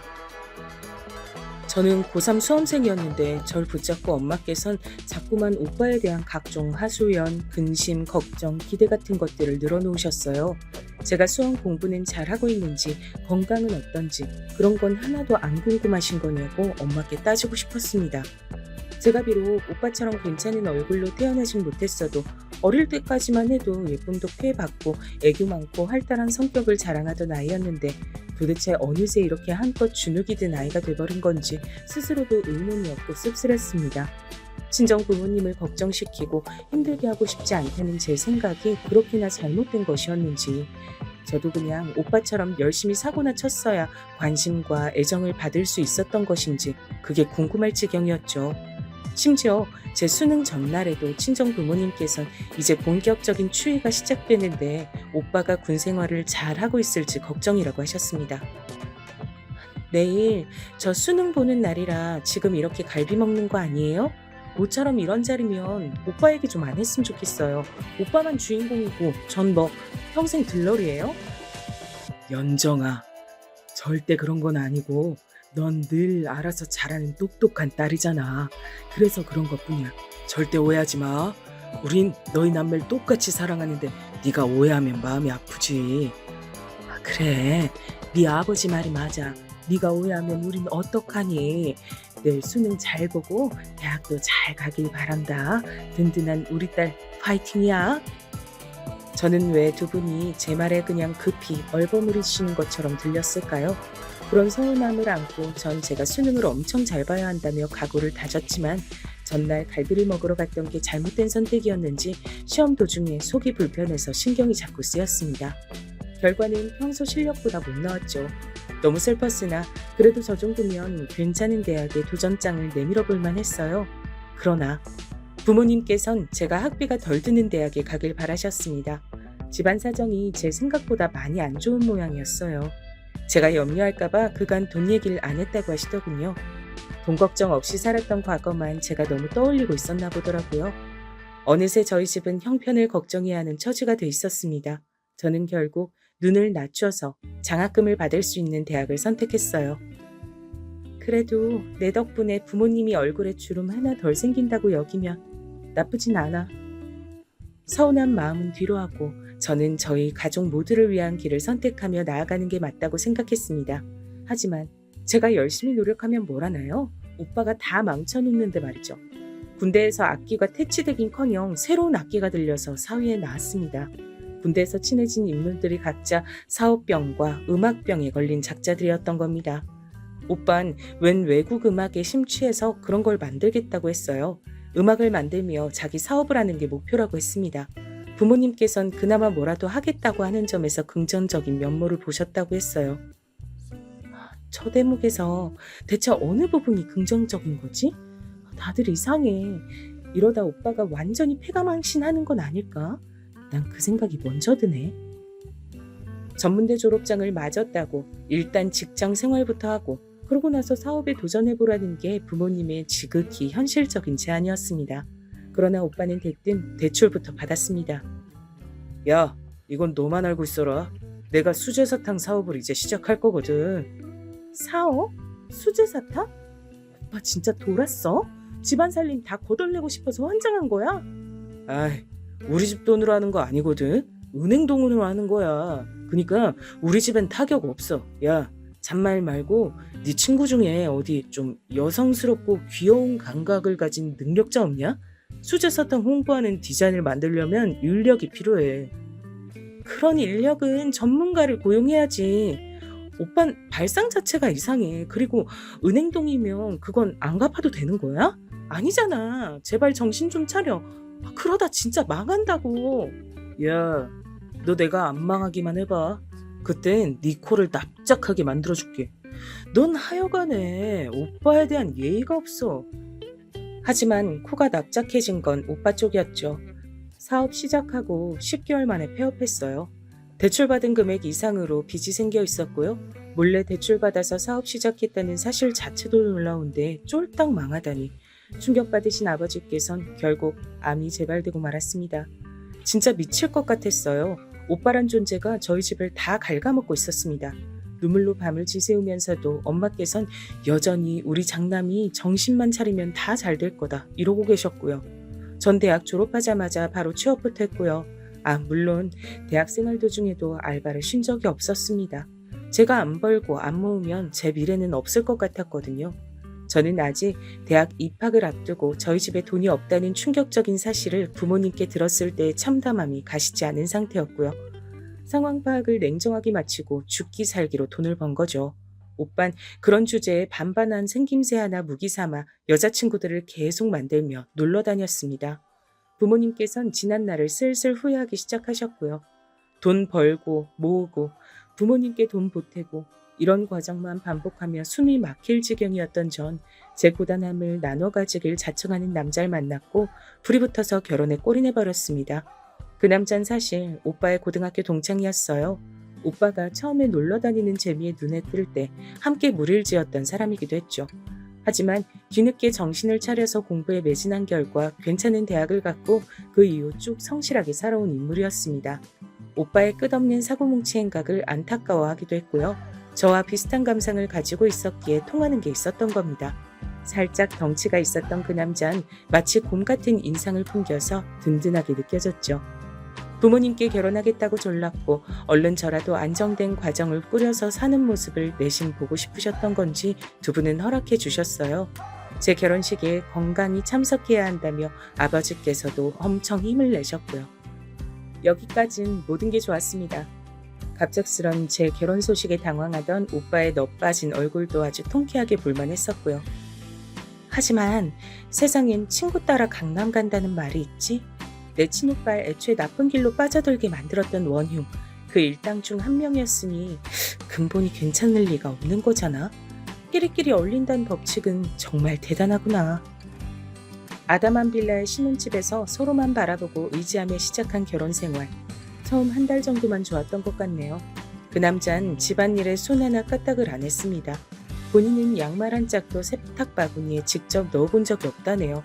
그럼 그동안 벗은 양말은 어쩌고 살았냐 했더니 하는 말이 어처구니가 없었습니다. 몰라? 난 그냥 벗어두기만 하면 그 다음은 다 우리 엄마가 알아서 해줬는데. 어째서 시어머니께서 일찍이 우라병에 걸려 귀농을 결심하셨는지 전 알 것만 같았습니다. 왜 시누이가 그리고 각종 시댁 친척들이 저를 보며 측은한 눈빛을 보냈었는지 알 것 같아졌어요. 느낌이 쎄했습니다. 연애하면서 저에게 항상 좋은 말, 응원의 말만 해줬던 그 남자는 사실 어디서 본 건 있어가지고 이빠른 소리만 대충 폼나게 할 줄 알았던 거예요. 거기에 홀라당 넘어가 제 가정을 제가 스스로 꾸리고 살고 싶다는 욕심에 아둔한 선택을 해버린 제가 바보였습니다. 든든하게 보였던 덩치는 시간이 지나자 거대한 돼지로 보이기 시작했죠. 전 자꾸 잔소리를 하게 됐고요. 대체 남편을 맞이한 건지 문제아 아들을 키우게 된 건지 헷갈렸습니다. 오만 뒤치다꺼리를 제가 다 해야만 했어요. 오죽하면 제가 결혼하고 반년 만에 거의 10kg 정도가 빠졌습니다. 아버지께서 병원에 다녀오기로 하신 날 상태 좀 직접 듣고 싶어서 제가 오랜만에 친정에 발걸음을 했죠. 부모님께선 저에게 당신들의 이모저모를 막 늘어놓으셨고 전 다 들어드리며 장단을 맞춰드렸습니다. 늘 그랬던 말이죠.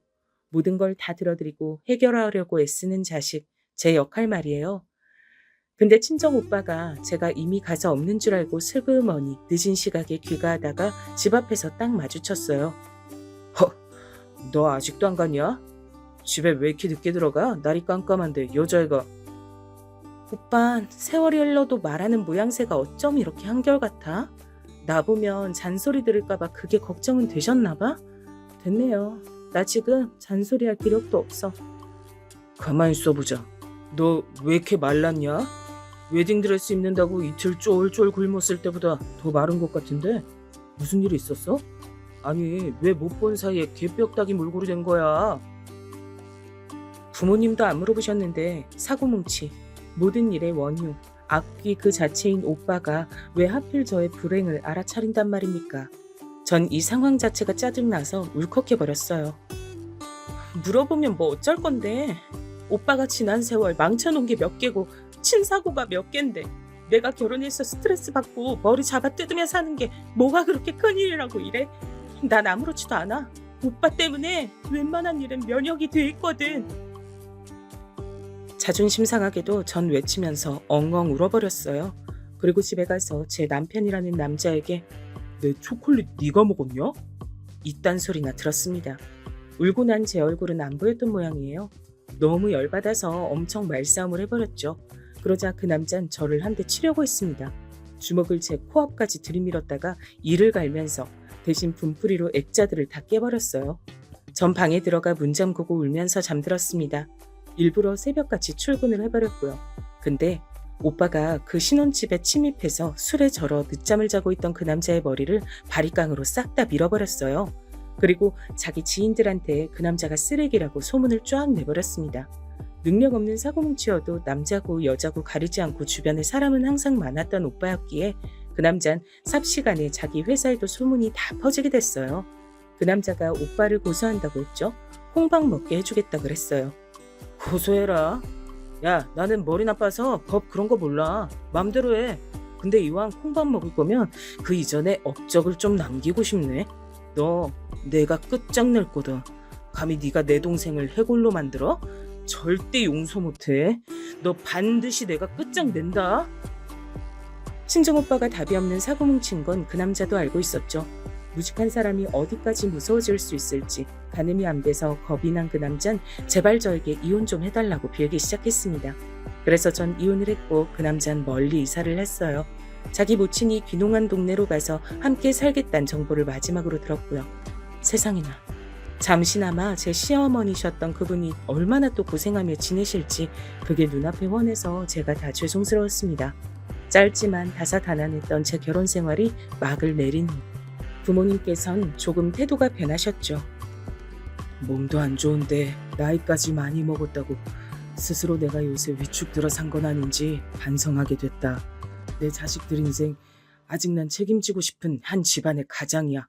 내가 너무 오래도록 무기력하게 산 것 같다. 소일거리라도 하면서 지내련다. 건강한 정신에 건강한 몸도 따르는 법이겠지. 우리 딸 결혼했다가 이혼까지 하는 걸 보니까 내가 정신이 번쩍 드네. 남편 뒷바라지하고 자식들 키우고 오로지 이런 것에만 치중하며 살아온 게 아닌가. 이런 생각이 요새 많이 들더라. 연정아, 엄마가 사실은 지난주부터 아르바이트 나가고 있어. 냉면집에서 서빙하는 일인데 몸은 고돼도 보람되더라. 우리 딸 보면서 내 인생 앞으로 한참 창창하게 남았는데 내가 엄마로서 너무 시야가 좁게 살아온 게 아닌가 싶은 생각이 들지 뭐니. 그깟 대학 졸업장이 뭐라고, 옛날에 나 잠깐 다녔던 좋은 직장 거기 얽매여 있어서 이런저런 다양한 일자를 기피해온 건 아닌지 내 자신에게 떳떳하지 못했어. 앞으로는 더 번듯한 엄마가 되도록 할게. 우리 딸 항상 고맙고 미안해.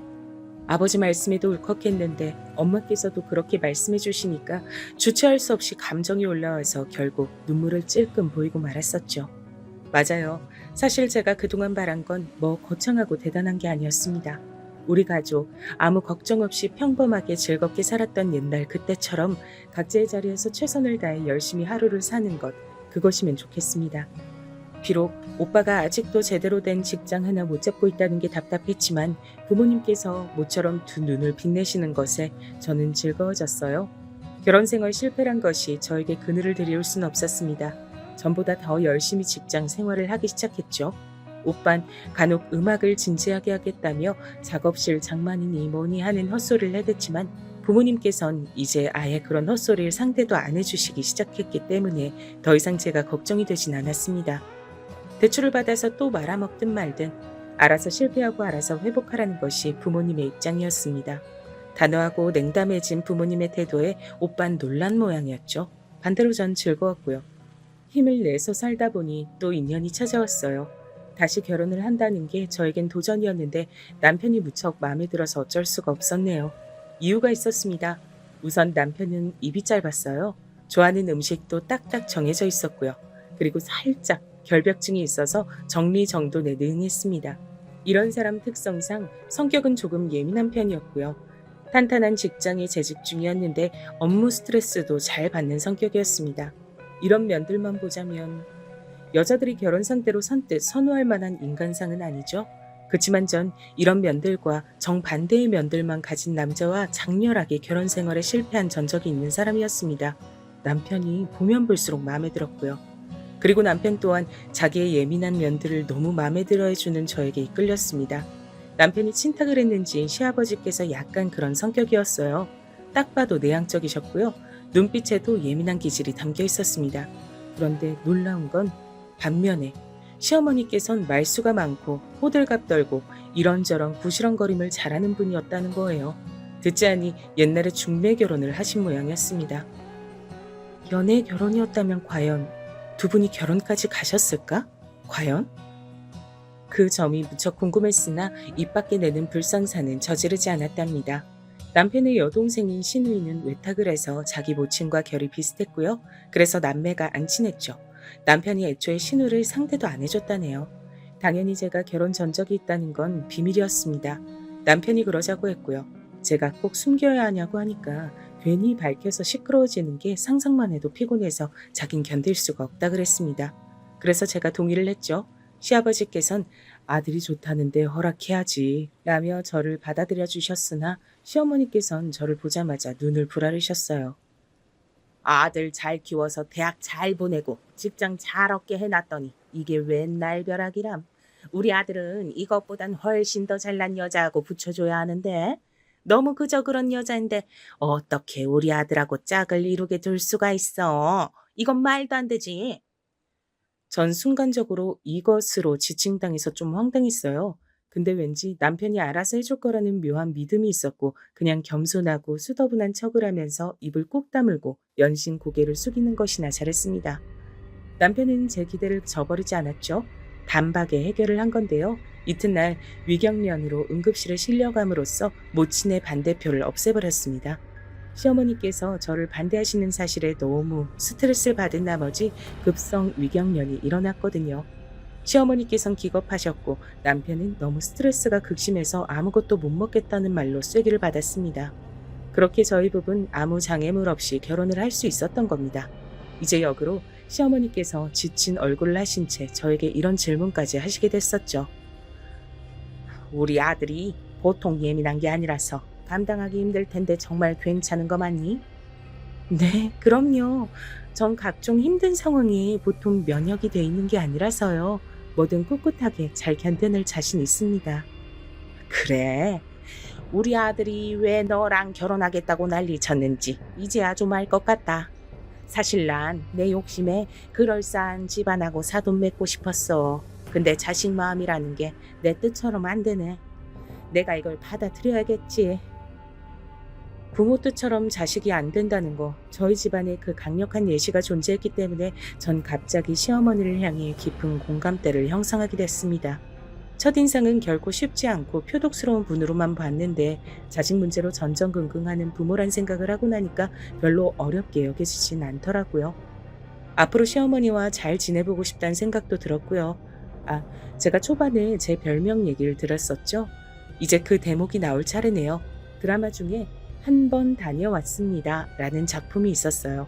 결혼하고 나서 지인들과 연락하던 중에 다들 그 드라마를 본다는 사실을 알게 됐었죠.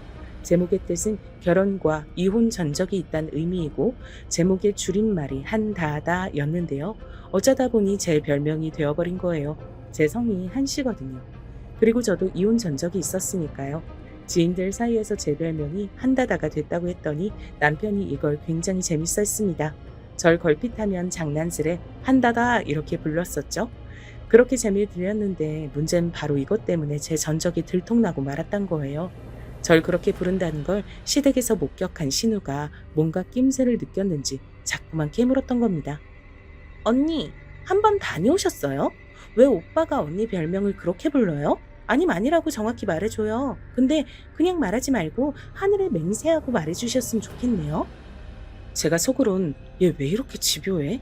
이렇게 생각했지만 겉으론 차마 티를 못 냈고 어쩔까 고민하다 숨길 수 없겠다 싶어서 어쩌다 보니 짧게 결혼 생활한 적이 있다고 답해버렸죠.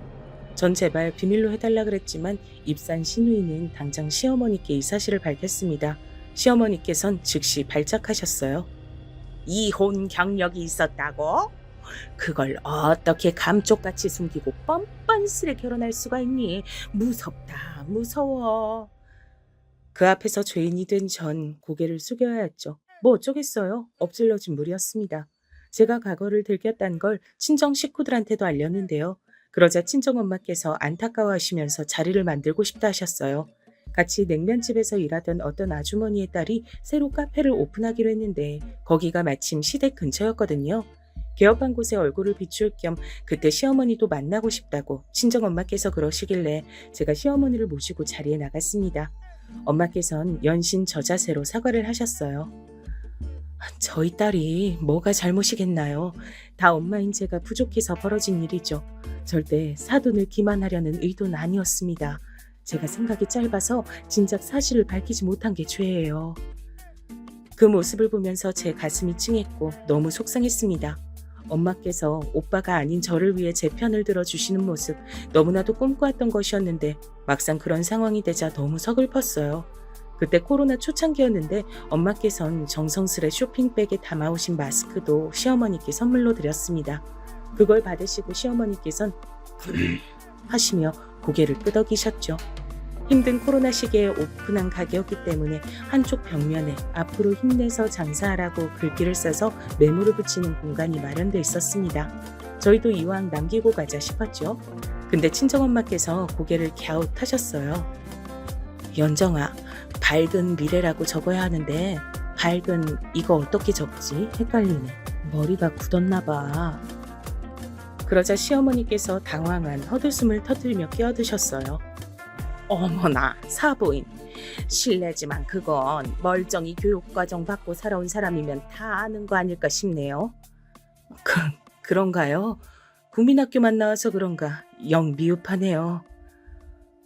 얼떨결에 친정엄마께서 그렇게 답하셨는데 그 자리가 저를 위해 사과를 대신하시려고 마련된 것이었으므로 워낙 생각이 복잡했던 참이라서 대충 얼버무리는 답을 하셨던 것 같아요. 근데 전 그 대화 부분을 놓치고 말았었죠. 왜냐면 전 엄마께서 저에게 질문하셨을 때 대신 그걸 적어드리느라 바빴거든요. 참고로 엄마께선 한글 맞춤법을 물어보신 게 아니라 영어로 밝은이라는 단어의 철자가 헷갈리셔서 그걸 물어보신 것이었습니다. 왜냐면 그 카페의 컨셉이 완전히 유럽풍이었거든요. 분위기에 맞춰서 영어로 남겨주고 싶으셨던 거죠. 전 엄마께서 시어머니와 그런 대화를 나누셨다는 건 꿈에도 몰랐습니다. 근데 왠지 모르게 그날 이후로 시어머니께서 제 이혼 전적을 용납하신 것과 동시에 절 깔보기 시작하셨다는 기분을 지울 수가 없어졌죠. 나는 전문대 졸업장 당당히 받아서 내 힘으로 직장 잡아서 월급쟁이 하다 결혼한 거라서 살림이나 줄곧 하다 아픈 남편 뒷바라지하고 이제는 식당에서 서빙이나 하는 사돈하곤 같은 여자 입장이지만 차원이 다르다고 할 수 있지. 사돈 총각이 고졸에다가 그 나이까지 변변한 직업 하나 없는 걸 보면 넌 집안에서 기적이었구나. 너 하나 그나마 건사했네. 에휴, 수준하곤. 그런 식의 말씀을 하고 또 하고 또 하고 아주 저를 볼 때마다 해대셨죠. 귀에 인이 박힐 것 같았는데 오빠가 사고뭉치로 살아온 건 사실이니까 이건 진짜 입이 10개라고 할 말이 없다 싶어서 그냥 가만히 있었습니다. 그러던 어느 날 엄마께서 일하시던 냉면집에 신메뉴가 나왔는데 엄청 맛있어서 인기라고 저보고 날 잡고 와서 먹으라 그랬어요. 이왕이면 시어머니 모시고 오랬죠. 엄마께선 그곳에서 대우를 잘 받으며 즐겁게 일하고 계셨기에 당신께서 일하실 때 오면 서비스도 팍팍 나가고 함께 식사도 하고 그럴 생각으로 좋아하고 계셨지만 그간 시어머니께서 하도 깔보는 발언을 자주 하셨다는 걸 알고 있던 제 입장에선 약간 떨떠름했습니다. 말씀은 드려봐야겠다 싶어서 냉면 같이 드시러 가겠냐 여쭈었더니 냉큼 오케이 하시더라고요. 어쩔 수 없이 날 잡고 가봤죠. 근데 약속한 시간에 오빠도 왔습니다. 왔다 뿐인가요? 먼저 자리를 잡고 앉아서 신메뉴를 처먹고 있었습니다. 시어머니께선 콧방귀를 끼며 앉으셨어요. 아이고야, 한량이라 그런가 참 복스럽게 먹네. 혼잣말이었는데 당연히 다 들렸죠. 전 입 꽉 깨물고 오빠를 향해 가만히 있으라는 신호를 보냈습니다. 저 인간이 사고 칠까봐 겁이 났죠. 음식이 나와서 잘 먹던 와중에 엄마께서 함께 자리하셨어요. 그러자 시어머니께서 갑자기 가방을 뒤지시더니 웬 책을 꺼내시는 겁니다. 이거 받으세요. 제가 특별히 노인네들 한글 공부 다닌다는 곳에서 쓰는 교재 구해왔어요. 그래야 수준이 맞지 않겠어요? 이게 뭔가요? 한글 공부하는 거네요. 이걸 왜 저한테 주세요? 왜긴요. 민망하고 부끄러운 건 아시나 보죠? 근데 그러실 필요 없어요, 사돈. 배우면 나이가 없다잖아요. 국민학교만 간신히 나와서 어영부영 살다가 자식들 이만큼 키워놓으신 때에 음식점 서빙이나 하는 거. 속으론 부끄러우시겠지만 당당해지세요. 한글 깨우쳐서 더 넓은 시야로 세상을 사시고요. 수준 높이셔야죠. 시어머니께서 말씀을 다다다 쏟아내셨고 저는 깜짝 놀라서 얼어붙었습니다. 얼른 친정엄마를 살폈더니 얼굴이 시뻘겋게 달아오르신 상태였어요. 그래서 제가 한마디 던지려던 바로 그때였습니다. 친정오빠가 테이블 위로 젓가락을 던지듯 내려놓는 게 먼저였죠. 뭔 소리예요? 우리 엄마가 국민학교만 나와? 한글을 깨우쳐? 참나, 살다 나보다 헛소리 잘한 사람 처음 보네. 사돈 총각이야말로 뭔 소리예요? 그리고 어디서 경우 없게 시리 말본셀 그따위로 해요? 가방끈 짧은 집안이라고 광고하시나? 무식한 꼬라지하곤 기도 안 차네. 뭐라고요? 이 아줌마가... 뭐? 아줌마? 지금 나보... 아줌마? 그럼 할머니라 그럴까? 내 동생이 아줌마 눈치 보고 고개 숙이는 모습 봤을 때부터 난 짜증 수치가 만땅이거든요. 그러니까 내 무식함에 질식되고 싶어서 환장하신 거 아니면 입 다물어요. 안 그랬다간 내 무식함으로 제대로 상대해드릴 테니까. 기껏 냉면 잘 먹어놓고 얹히게 생겼네. 우리 엄마가 바로 그 유명한 이대 나온 여잔데 웬 국민학교 타령이야. 시어머니께서 충격에 휩싸인 얼굴로 저와 친정엄마를 번갈아 쳐다보셨습니다. 저도 모르게 시어머니를 향해 몸을 숙인 후 무슨 오해를 하신 건지 모르겠지만 저희 엄마 이대 나오신 거 맞아요. 작게 말씀을 드려버렸죠. 그러자 더욱 충격받으신 얼굴로 젓가락을 내려놓으셨습니다. 친정엄마께선 그제서야 오해의 근원지를 떠올려내셨고 카페에선 순간적으로 실언을 하셨다고 설명했습니다. 시어머니께선 민망함 가득한 얼굴로 한글 공부책을 챙겨서 자리를 뜨셨어요. 저보고 따라 나오지 말라고 하셔서 전 어쩔 수 없이 자리에 남았고요. 오빠한테 대체 왜 그랬냐고 화를 냈습니다. 근데 오빠가 보인 반응 때문에 제 입이 다물렸어요. 네가 저 집안 눈치 보면서 사는 것 같으니까 그러지. 난 네가 어찌됐든 불행한 결혼 생활은 하지 않았으면 좋겠단 말이야. 아휴, 사고만 치는 못난이면 말도 못하든가. 말은 잘했어요. 솔직히 친정오빠 덕분에 제 속이 왠지 시원하기도 했기 때문에 저는 피식피식 웃어대며 마저 냉면을 먹었습니다. 시어머니께선 따로 엄마께 연락을 하셔서 사과를 하셨고요. 엄마께서도 오빠의 무례를 사과하셨다고 해요.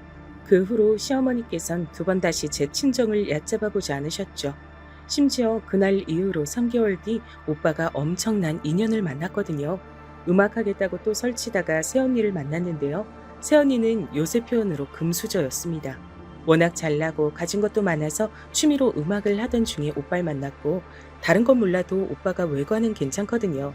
그리고 하도 능력이 없어서 많이 말아먹으며 살아서 그렇지 주변에 늘 사람이 넘쳤던 걸로 봐선 인간관계는 좋았습니다. 자기 사람한텐 한없이 관대하고 의리를 지키는 성격이었으니까요. 내가 잘났는데 굳이 남편까지 잘날 필요가 있을까? 그럼 오히려 피곤하겠지. 난 오히려 못난 구석 많아서 내가 더 돋보이는 남편이라면 그 편이 마음에 들어. 새언니는 그런 소리를 하더니 냉큼 오빠를 낚아채서 결혼까지 가버렸습니다. 오빠의 다사다난했던 과거를 다 듣고도 결혼 결심을 절대 안 물린 새언니가 대단하다고 느꼈네요. 그리고 결혼할 인연은 이렇듯 따로 있다는 생각이 새삼 들었습니다. 저도 어쨌거나 남편하고 둘이 있으면 엄청 편안하고 잘 맞았으니까요. 오빠가 부잣집 사위가 되다니 부모님과 저도 얼떨떨했지만 시어머니께서 그 소식을 듣고 턱이 빠져라 놀라셨던 표정이 가장 압권이었답니다. 엄마께서 이대 나온 여자였다는 사실을 아시고 나서 의기소침해지시긴 했어도 제 오빠가 변변치 않게 사는 모습에 속으론 흥! 이렇게 여기고 계셨던 모양이에요. 순식간에 친정 오빠가 대단한 집안의 일원이 된 것에 많이 놀라셨던 것인지 한동안 멍하게 지내셨다는 후문입니다. 이런 것들을 보면 인생은 돌고 돌아 어떤 지점에서 빛을 발할지 알 수 없는 놀이기구인 것만 같다는 생각이 드네요.